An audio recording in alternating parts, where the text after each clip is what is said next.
On board, it seems. Let's call to order the Planning Committee meeting of Tuesday, March the 8th at 4 o'clock now. Can I have a motion on the minutes? Moved, seconded. All those in favor, contrary, carried. Our next meeting is the 22nd right here in these same council chambers, and by then City Hall will be open. Okay, the first item is an application by Art Homes Limited for rezoning at 44,000 and 4420 and 4440 Smith Crescent from a single-family detached RS1F zone to high-density townhouses RTH1 zone. And we do have one member of the delegation, but I'm going to turn this over to Mr. Craig and Mr. Rockerby. Anything to add? Give us a little summary on it. All right, thank you, Mr. Chair. Nothing to add to the staff report, but a quick summary of the proposal. So the applicant is proposing to rezone the 3 properties to permit a 34-unit townhouse development consistent with the Hamilton area plan. Tree retention is proposed along the rear of the site as well as the front of the site. And refinement of the design of the project would be through the development permit process. Happy to answer any other questions about this one. Okay, Councillor Day, you have a question of staff. Go ahead. You're clear. Thank you very much. Thank you very much. I just wanted to confirm on PLN 24, it states that there's going to be a variance that would allow for 59% tandem parking. Is that correct? Through the chair to Councillor Day, that is correct. Yeah, I won't be able to support this. We've heard from other people in Hamilton that have come forward in the years have gone by, and they always say the same thing. Why would you allow so much tandem parking? We're all fighting to get in and out of our garages every morning. So I think this could be better better planned. And so one of 2 things, I can either make a motion that we refer this back for a better, more inclusive plan, or I'll just vote against it. Okay, any other comments? I do have a speaker, but are there any questions to the applicant? Okay, seeing none, a motion's on the floor. Do I have a mover and seconder? I got a motion to move and second it. Okay, any further discussion on this? All those in favor? Harold, sorry, on this? Before I call the question, Harold, you're on.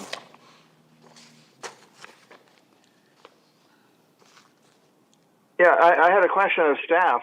Okay.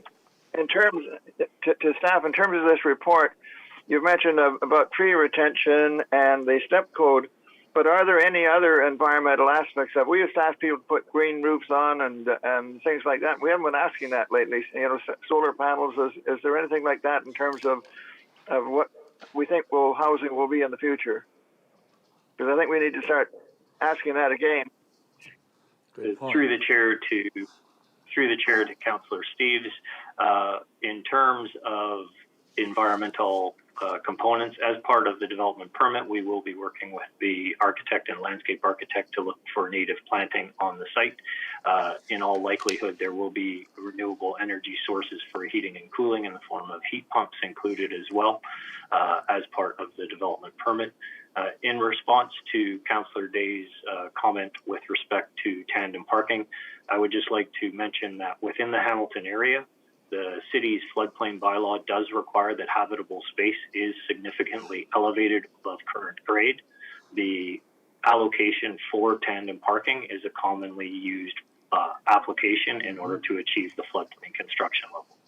Okay, I've got a further question. You may not be able to answer this right now, but at least 2 years ago, staff were going to give us a report on solar panels on the roof. The one was put in on Stevenson on Moncton Street at Trites Road, and it's been in operation now for 2 years. And we were going to get a report back on it to see if it was feasible enough to start asking people to do that. I just wonder where that is. Through the chair to Councillor Steeves, there is an active referral related to solar panels. That referral is with the sustainability department. I would have to speak with Peter Russell to get an update on the status and timing of that report. That'd be great. It'd be good to speed them up on that, because if it is feasible, we should be asking for it. Yep, good. Okay, seeing none, no other comments. All those in favor? Contrary? Carol, you're opposed. Okay, thank you very much. All right, that's carried. Okay, the next one is an application by Terra de Nova Spires Development LP for rezoning at 8740, 60, 80, and 8800 Spires Road, and the surplus portion of Spires Road allowance from single detached RS1E to parking structure townhomes, RTP4, and Mr. Craig and Mr. Lee. Any further comments?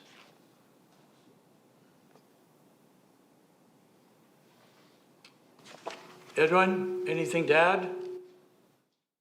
Nothing to add, but a little summary of the project. Good. The subject is located in the Spires Road neighborhood, and it's designated for high-density townhouse under the current city center area plan.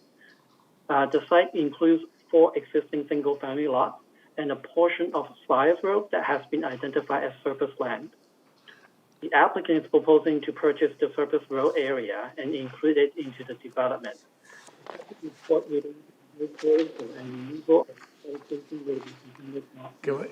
Can you hear him? Okay, Edwin, can we go backtrack a little bit? Can you either get to, oh, you got one of those mics on your, hold it up so we can talk into it. We had that the other day. If you got a mic that hangs around your neck or on your lapel, we can't hear it here. So please. Can you hear me now? Now I can hear you well. Thank you. Yes. Okay, I'll restart then. There you go. Okay, so again, the subject site is located in the Spires Road neighborhood and is designated for high-density townhouse under the current city center area plan. The site includes 4 existing single-family lots and a portion of Spires Road that has been identified as surplus land. The applicant is proposing to purchase the surplus road area and include it into the development. A separate report related to the road closure and removal of road dedication will be presented to the committee by the Real Estate Services. So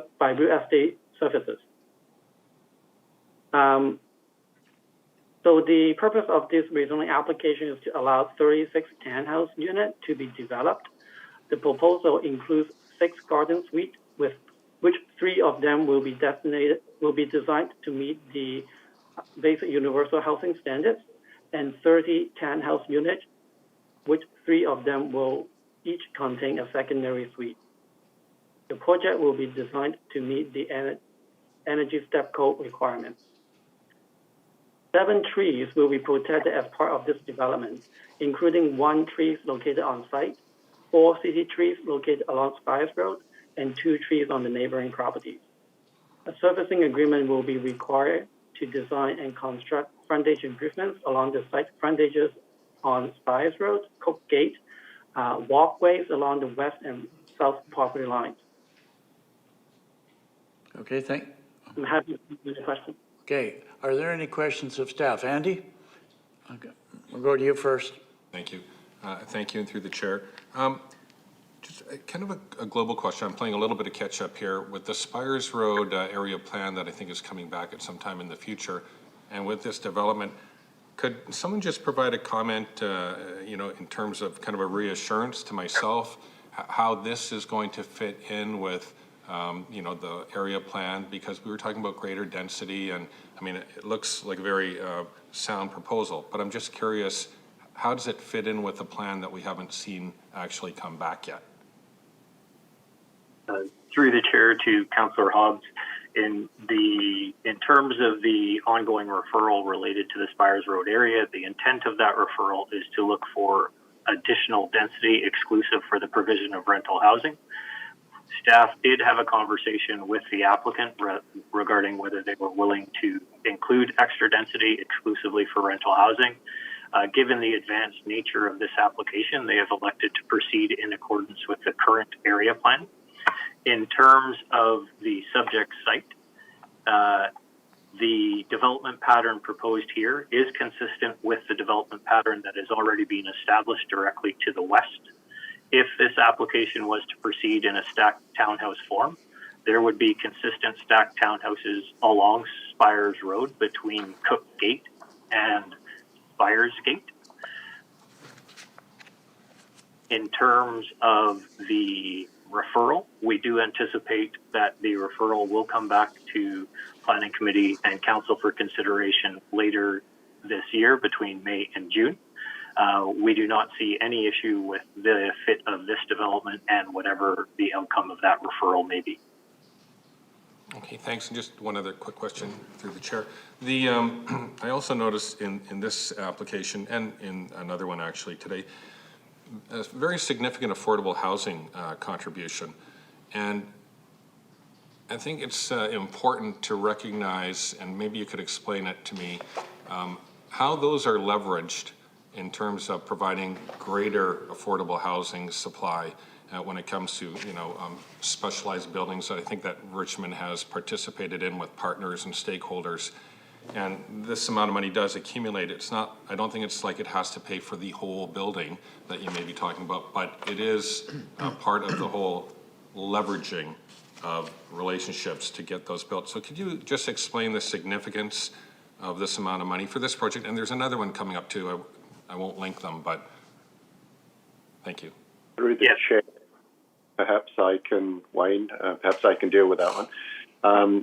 Historically, those funds would be used for a number of different things, but probably one of the most important is that the funds are used as a city contribution towards affordable housing projects, often with deep subsidies for the rents. So the money is leveraged to secure senior government funding for affordable housing projects, and the multiplier can be in the order of 3, 4, 5, 6 times. It's that sort of magnitude. So that's probably the primary benefit of accumulating those sorts of funds. Okay, Thanks. thank you. Carol? Thank you very much. Through the chair, so I read in the report that we are expecting a rental housing report to come back for the area in May. Is that correct, of 2022? Yeah, Wayne just said May and June. Yeah, okay, because I think we should put this one on hold, because if we can come up with a better plan, we're only getting 3 secondary suites in this entire complex of 36 townhouses. I mean, if they're worth $1.5 million each, this is a huge complex and a huge development. And 3 secondary suites. Anyhow, $358,000 towards the Affordable Housing Fund is a drop in the bucket compared to what this project is worth. So I think we should put this one on hold until after we get the report in May regarding the rental housing in that area, in the Spires area. Because it could be we could increase the density significantly and maybe do something better about the parking as well, and allow far more rental housing close to the Skyton Street. So I'm going to move that we put this one on hold for now and refer it back until after the referral report on rental housing for the Spires area. Okay. I'll come back to you. Okay, Alexa? Thank you, through the chair. Thank you to staff for this. These guys have done all their plans. When did they start their application process? Was it back in 2019 or something? Through the chair to Councillor Liu, yes, this application initiated in 2019. Okay, so they've been working with staff. They've done everything you've asked. They're saving the trees you're asking for. They're replacing them as we've changed our rules. If we were to put this on hold and they were to come up with more units, would they have to redraw their plans? Through the chair to Councillor Liu, yes, in order to pursue additional density, there would be a complete redesign of the project required. Okay, so if this were just to go ahead, then it could just go ahead as it stands. It meets everything that it's meant to meet when they made the application. You know, it's one project of 36 homes in Richmond, and it seems to me it makes sense to just allow it to go forward and then change things as we go moving forward. So, you know, if we try and backtrack everything that people have already applied to do, we're going to be here forever, and staff's going to be here forever working on it. So it seems to me that this project's doing everything it should. Thank you. Okay, Michael? Thank you. Through the chair, actually, just a comment.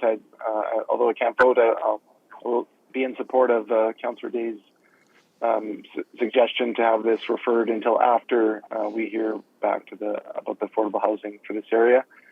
Also, not pleased about the tree retention, which after this report assessing 22, 21 are being wished to be removed. I won't speak further to it now, but yeah, I know in this area where the park will be situated in the future is not necessarily confirmed yet. So to lose components of this property set that actually could go to future park for this space in the future, I think it's too soon to be making such rash decisions. Thanks. Okay, any other speakers? Do I have a motion? Moved? Seconded? Okay, I got a motion on the floor. There's a motion on the floor now. You can remove her. Now that it's on the floor, you can move a referral. If that's what you, or whatever, you can, okay, but it's on the floor. Okay. I'd like to refer it back until May 2022 when we're going to get the report regarding rental housing in the Spires area. Second it. Okay. All right, it's moved and seconded. Any discussion? I'm not going to support it. We're basically doing what we did to a gentleman on Railway when we wanted to increase density, and we almost put him out of business because we referred it back and it took him 3 years to recover. If you can recall, and this same council did that. And I don't think we can change the rules in midstream, to be quite frank with you. These people spend 3 years at the bank.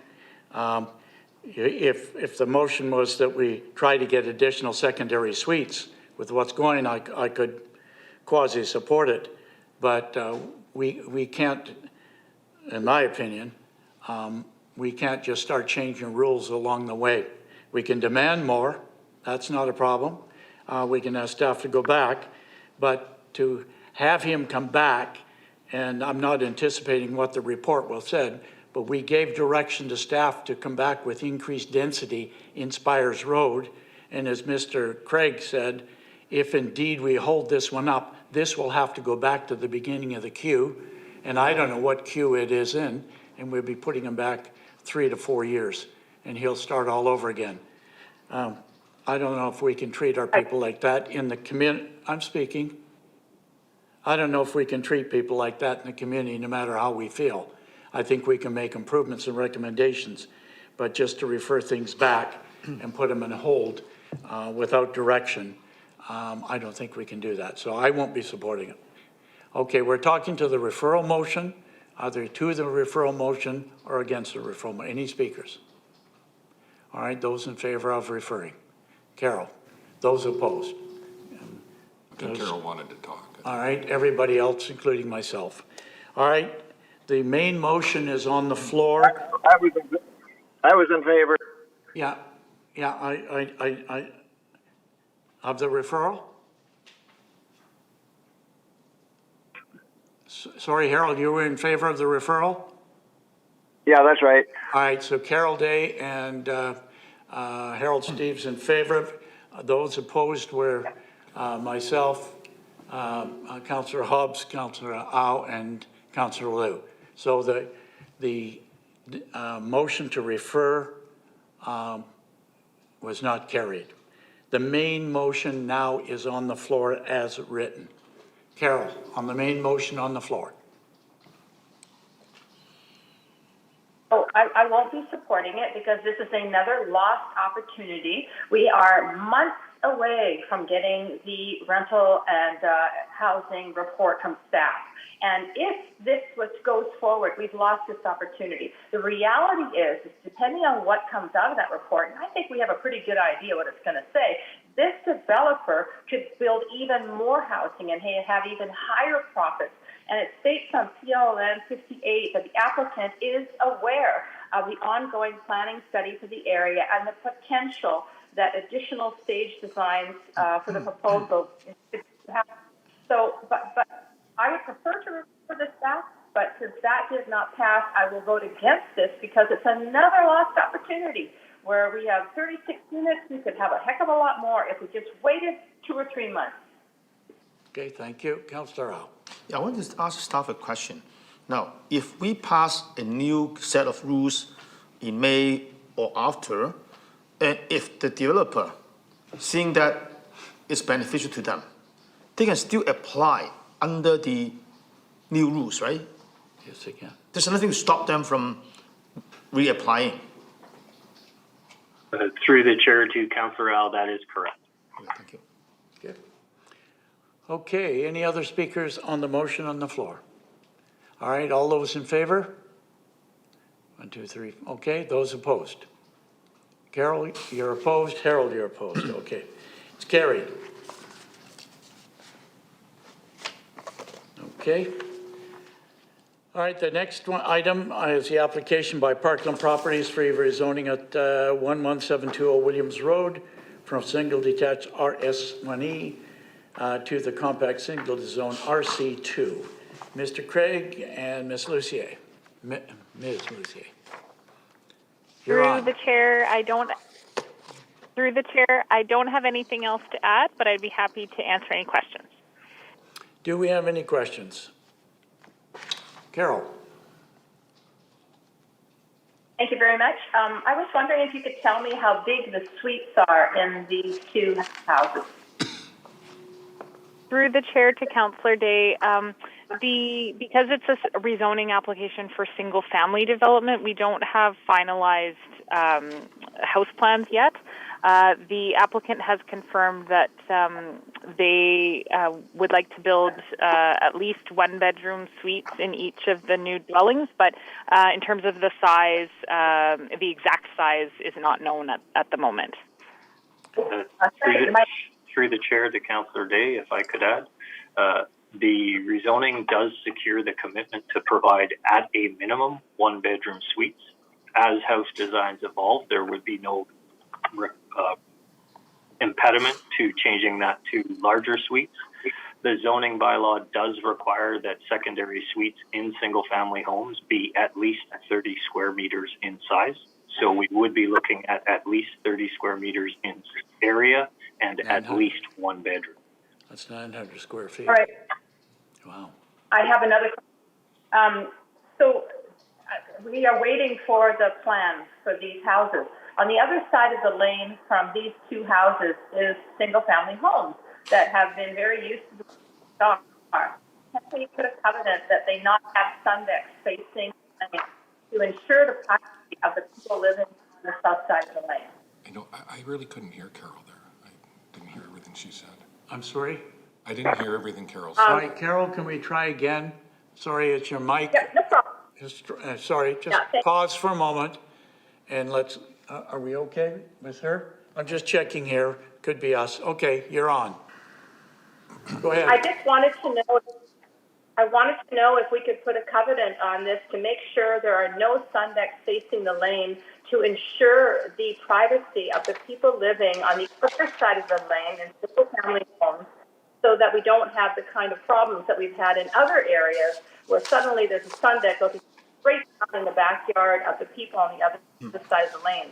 And if not, when in the stage can we ensure there are no sundecks facing the lane? Through the chair to Councillor Day, in terms of single-family zoning, there is no a regulation that would prohibit rear yard facing decks.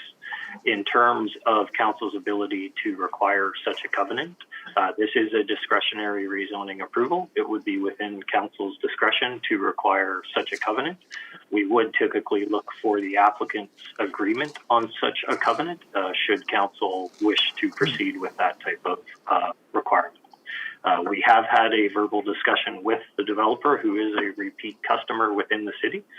They have advised it is not their intent to build decks on the rear yard. However, there is nothing that would preclude that. When we're finished voting on this, I would like to make a referral motion that we actually create that regulation so that we can avoid conflicts in the future between existing neighbors and new neighbors. And Michael? Yeah, thank you. Through the chair, just one question. I know in this property it doesn't have any bylaw-sized trees, but on the west side and the front and back, there's quite a large set of green space with probably deep soil. I'm just curious, does this development plan on keeping the existing soil on site, like moving it away so they can build a foundation? Because I see the two units are basically taking up the whole property. You can't get a tractor around this property anymore. Yeah, are they keeping the soil on site in a situation like this? Because it seems like there would be a lot in the back. Through the chair to Councillor Wolf, unfortunately, that is a question that we would have to direct towards the applicant, because there is no city regulation that would require that. I do not believe the applicant is on this meeting presently, so we would have to have that conversation and provide an update prior to council should this application proceed. Thank you. Just a follow-up through the chair then. Would that type of discussion come up at the development permit panel meeting at all, or not? Through the chair to Councillor Wolf, as this is single-family development, there is no development permit required. There is only a rezoning and a building permit required. Okay. Okay. Thank you. Okay. Are there any further comments? The motion on the floor is to introduce and give first reading. Mover, seconder. Any further discussion, Carol? On the motion on the floor. On the motion on the floor, I'd like to be covenant that there not be any sun decks that face single-family homes on the south side of the lane.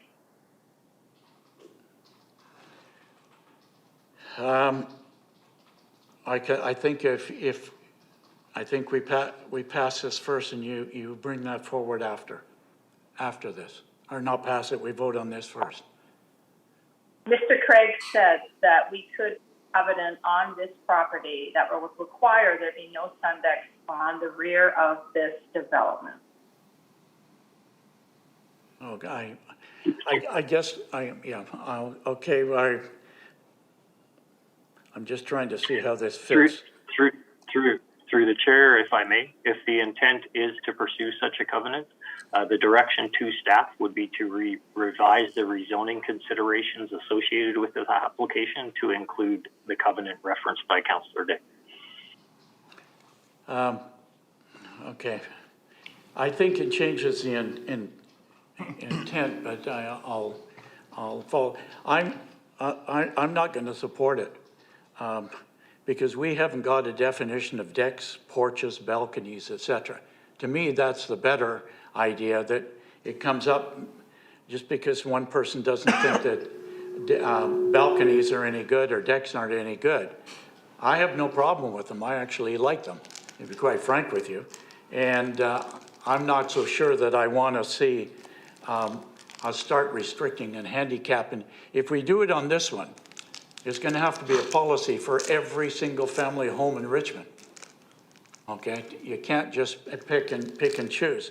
And I'm going to ask Mr. Ersick on this particular issue, if a referral to staff to examine the propriety of building a deck, a balcony, a porch, an alcove, or whatever you want in single family is in order and come back, I could support that, because then we'll be looking at Richmond across the city. So, Mr. Ersick, am I in the wrong Am I on the wrong page here? Mr. Chairman,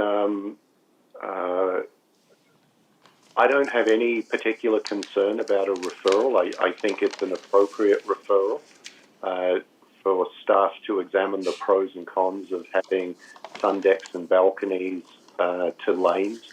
I think it has been debated in the past, and I think there are pros and cons to it, and giving it a good, thorough look, I think, is a good thing. But I actually raised my, so in short, I have no particular concern about a referral from committee on that. But the reason I actually requested to speak is I don't believe that the applicant is here today. Is that correct, Mr. Craig? And I think that that's problematic.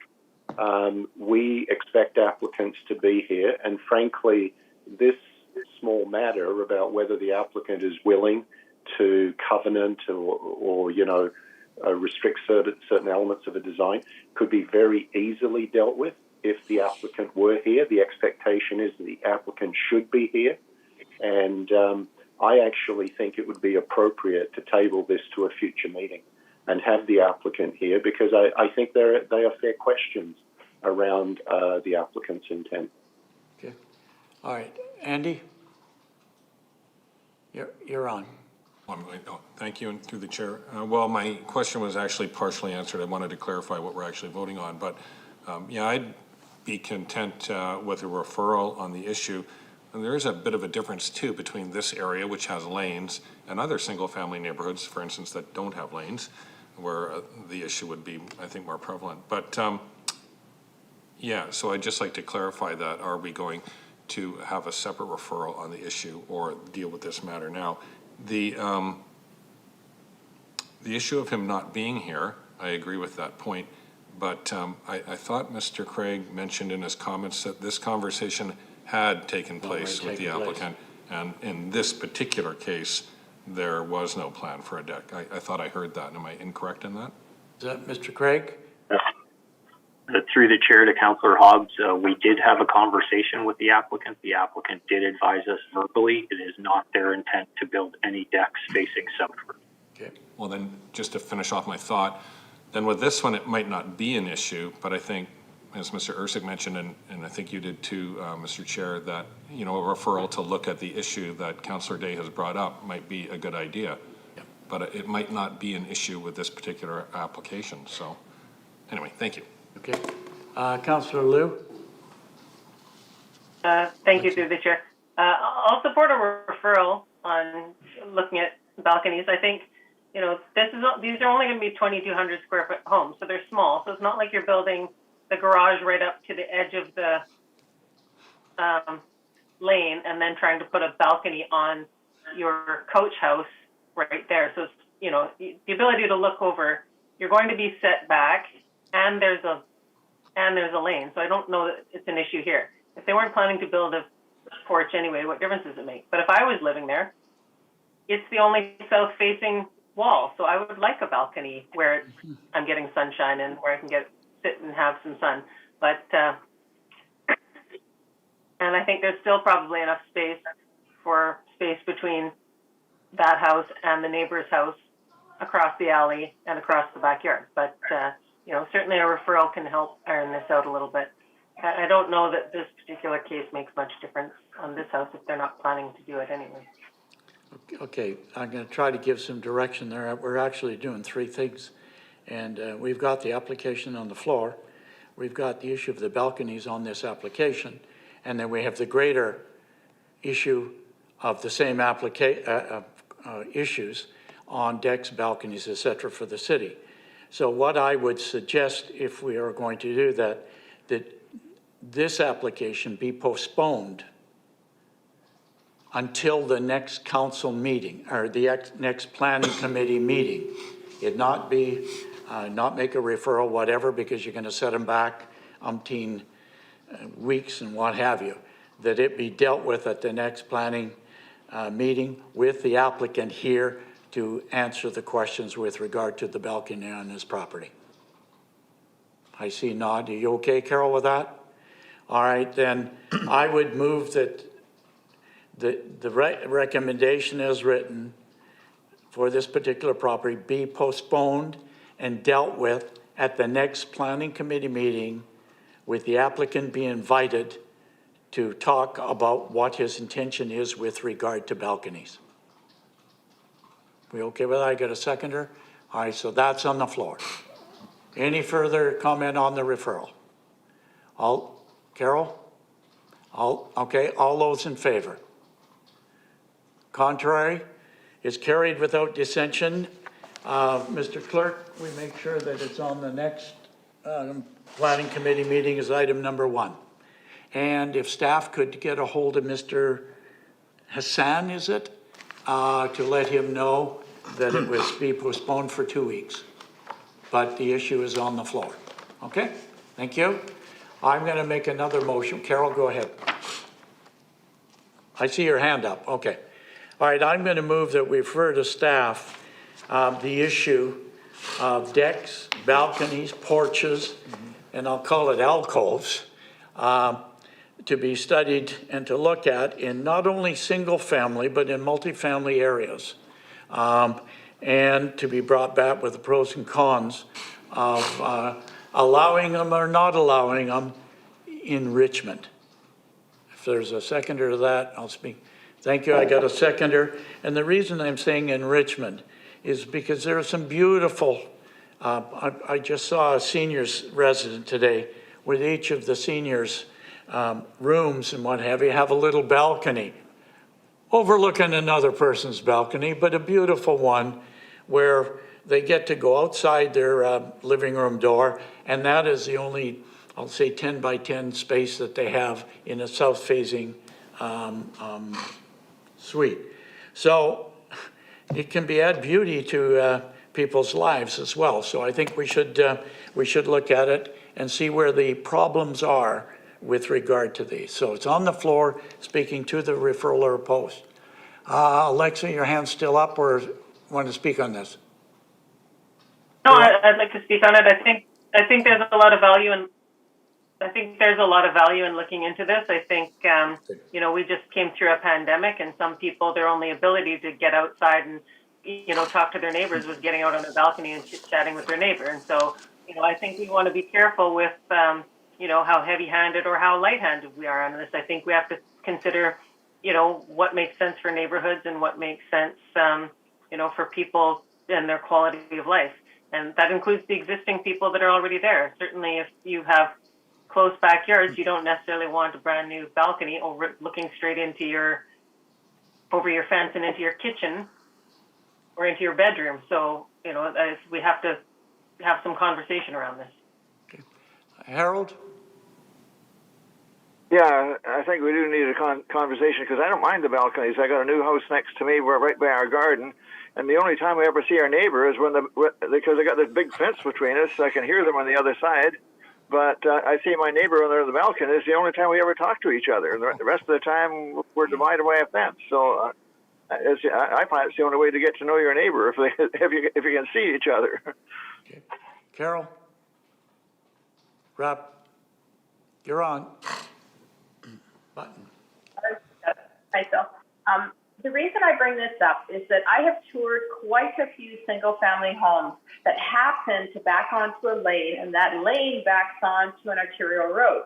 And so subsequently, there is a secondary home built right off of the lane, like 4 feet, 6 feet from the pavement. And when there's a sun deck that faces into the lane, it subsequently looks over those nice single-family homes in these established neighborhoods. And it's very upsetting to the people who live there. And planting trees isn't always an option because there's not enough room. So I think that sun decks, personally, I have a sun deck in my house. It's lovely. I sit out there and wave at the neighbors as they walk by.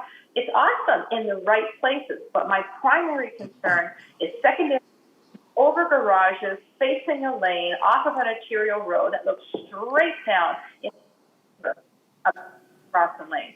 So I think studying this is really important, and I'm glad that people are being open-minded on council, because, hey, the more information is knowledge, right? And in this power. So let's get it right. Thank you. Well, I think we're all open-minded, Carol. Okay. Okay. Any further discussion on the referral? All those in favor? Contrary? Carried. All right, let's refer to staff. I'd like to come back when you get a chance to deal with the issue.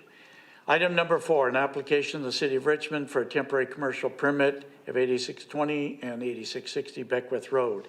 And it's the City of Richmond. And Mr. Craig and Mr. Rockerby, anything to add to that? Thank you again, Mr. Chair. Nothing further to add to this staff report. It is an extension of a temporary commercial use permit that has already been issued by Council, which would be expiring in May of this year. I and other staff are available for questions. Anything to add? It's us.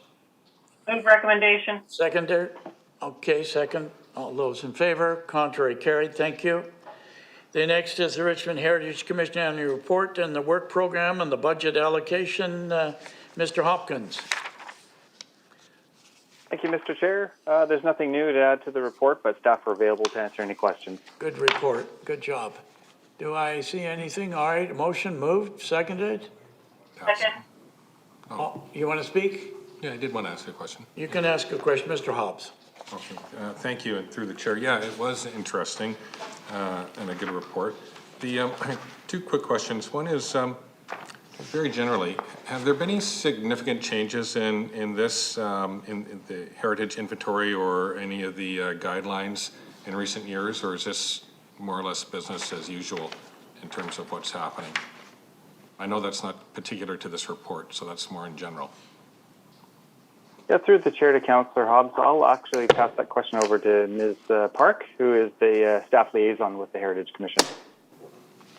Through the chair to Councillor Hobbs, there has been no significant changes to the heritage inventory, but Arts and Culture and Heritage Services are working to update the heritage inventory, and the council will see that report fairly soon and expected to see that this spring. Okay, thanks. And one other question. Yeah, the heritage inventory is very important to everybody, so look forward to that. Just on the budget allocation and the attachments, I think it's attachment 3. It's nice to see that the sponsorship and awards are probably going forward, and the education. And when you're talking about profile for the heritage buildings, just wondered as I read that, how do we leverage different partnerships? Tourism Richmond jumps to mind. How do we leverage that to maximize and raise the profile of our heritage sites? And what other stakeholders might be involved in that? Through the chair to Councillor Haas, certainly some ideas were exchanged at the brainstorming session earlier this year at the commission meeting, and they would like to discuss and develop those ideas further, and one of them is liaise with the different community groups in the city to work together to promote heritage in the city. Sure, and I imagine Tourism Richmond's a big part of that too, I would think, right? Yes, it could include Tourism Richmond or any other historical societies as well. Oh, great. Good luck with that. Thank you. Thank you, Harold.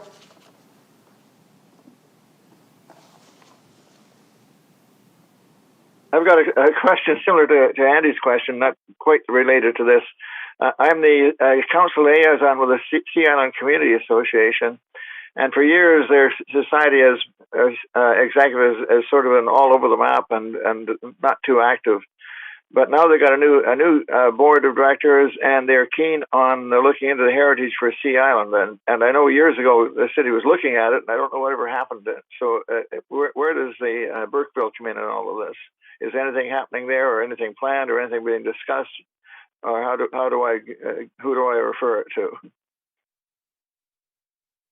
Through the chair to Councillor Steeves, with respect to Burkeville, one of the recommendations in the Heritage Inventory Report is to look at potentially heritage conservation areas that would apply. Steveston is actually a good example of a heritage conservation area, and we can certainly look at that recommendation with respect to Burkeville. We have been meaning to do some consultation with Burkeville with respect to coach houses, but we're also understand that there's some heritage value that needs to be understood, and I think through the Heritage Inventory Report we'll get better background information on the heritage sort of qualities of Burkeville and how we can look at preserving that. Okay, so it's an upcoming report. So I'm meeting with them tomorrow night. So and they're going to ask me that question. So when would we have the report? You figure? We will have the heritage inventory report is going to be forwarded to council later on this spring. There'll be more information through that report. So at this point, there's really nothing that we could really say to the Sea Island Community Association except that we will be looking at heritage conservation tools for Burkeville in the future. But the timing of that project, I wouldn't be able to commit to that right at the moment. Yeah. Okay. Thanks.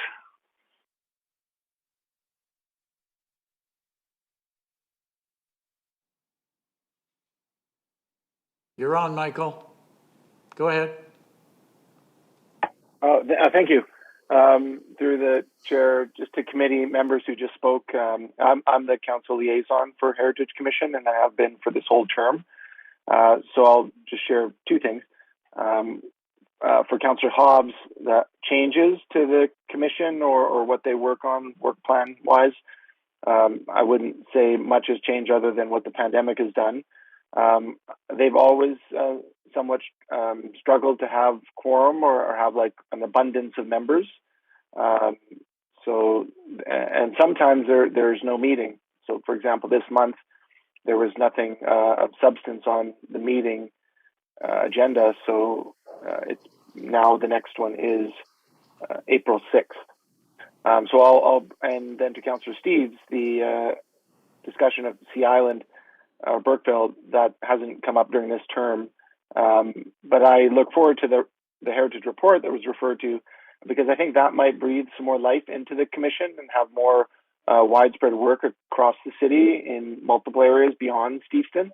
I know some members join the commission because they're passionate about Steveston and the heritage of it. So, yeah, well, I see changes coming perhaps once this new report comes forth. So, thanks.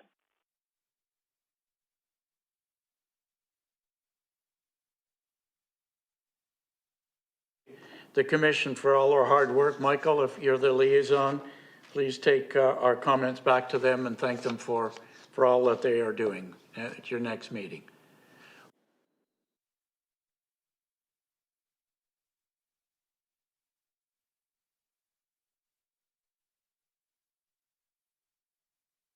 Bill, I can't hear you.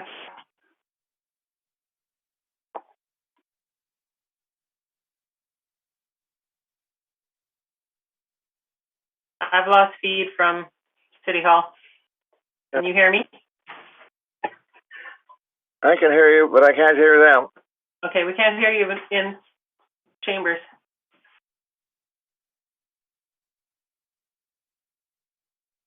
You hear me? I asked, was there any manager's No, reports? there you are. I got shut off back here. Anything to add before we adjourn? Yes, Mr. Chair, I do have one manager's item. You may recall that a number of months back, we had indicated that we had sent letters to farm operations in the city that were intending to pursue seasonal farm labor accommodation. To date, we have only received one such application. We have written back to the two other farm operations indicating that applications must be received by April 1st. If they are not received, we will turn this matter over to community bylaws for enforcement. Thank you. Anybody else? Mr. Hopkins? Through the chair, I can provide an update to committee on Metro 2050, which is their regional growth strategy. So last Friday, Metro 2050 was reconsidered at the Regional Planning Committee. I know Councillor Steeves would have been there. I know there were some issues regarding strengthening climate action language and policy. With that, my understanding is the committee directed Metro staff to undertake work and engagement with an aim to proposing an early amendment to Metro 2050 post-adoption to strengthen their climate action policies. So Metro 2050 will now be considered at the March 25th Metro Board meeting for first reading. And if first reading is passed, the public hearing will be scheduled for late April. And following that, all municipalities will have to sign off on it before final adoption, which they're anticipating would be in July.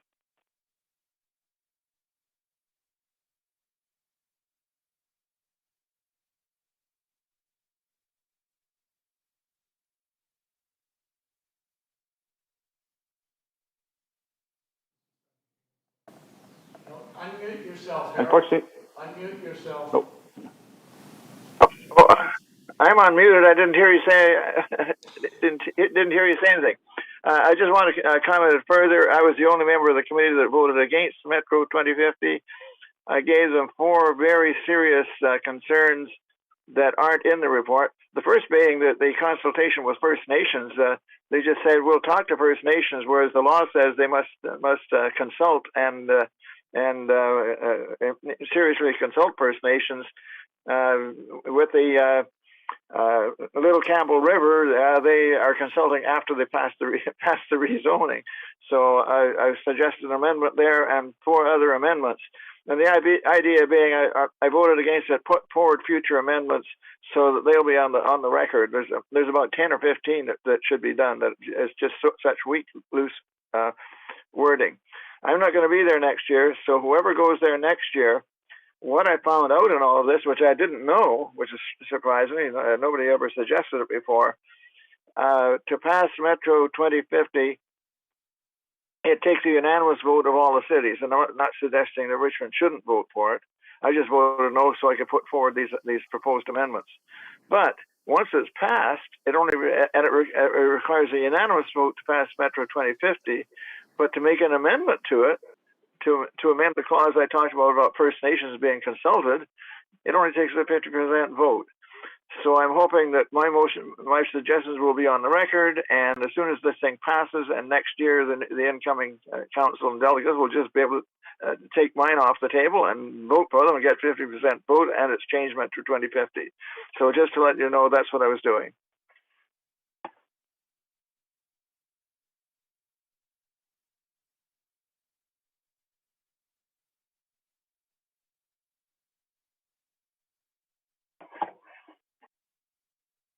Item or 2 in camera. Again, Michael and company can't hear. What's happened? Okay? We're adjourned.